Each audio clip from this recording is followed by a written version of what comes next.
என் மனைவிக்கு வந்து கூந்தல்ல இயற்கையாவே மனம் இருக்கான் இந்தியா அப்படின்ற ஒரு டவுட் இருந்துச்சு. ஓகே, அவர் போறதா அவர் கடவுள் போய் அதுக்கு வந்து குறுந்தொழில் ஒரு பாட்டு இருக்காரு, குங்குதே வாழ்க்கை எஞ்சலை துங்கி கேட்டிருப்பீங்க. ஓகேங்களா, இந்த மாதிரி கேள்விலாம் மனசுல வரவே கூடாது. To achieve the goal, useless things should not come into our mind. அதுக்கு வந்து அவர் சொல்லி நக்கீரர் செத்தே போயிடுவார். நக்கீரர் என்ன மினிஸ்டர் தானே, வந்து கடவுள் தெரிஞ்சு நினைச்சா எரிஞ்சிருவான் தெரிஞ்சது.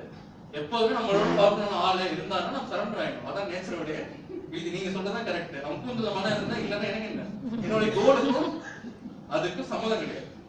ஓகேங்களா, அந்த அகம்பாவம் இருந்ததுன்னா எரிஞ்சு கொண்டோம் பண்ணா போவீங்கன்றதான் அந்த கதையே. So we should always be focused towards the goal. So this is the another thing Anthony Robbins say, students sweat on small stuff. SSSS, students sweat on small stuff. இத பாருங்க மந்திரமா இருக்கு. Small stuff ல இருந்தா any you are using Facebook, Twitter ல சின்ன சின்ன விஷயம் வந்துரும். அது கிட்ட நம்ம கொட்டாய் விட்டுருக்கும். இது கூட அப்படி வெயிட் பண்ணி அரை மணி நேரமா எடுத்து அதை அப்லோட் பண்ணதுக்கு 20 நிமிஷம் ஆகும். அதுக்கு கமெண்ட்ஸ் வருதா வருதான்னு ஒரு மணி நேரத்துல பார்க்கும்போது நம்ம ஒரு டே வந்து ஒரு பூனை விட்ட கொட்டாய்க்கான ஒரு நாளே போயிடும். That is what happening now. We should not be அதுக்குள்ள நம்ம மாட்டிக்க கூடாது.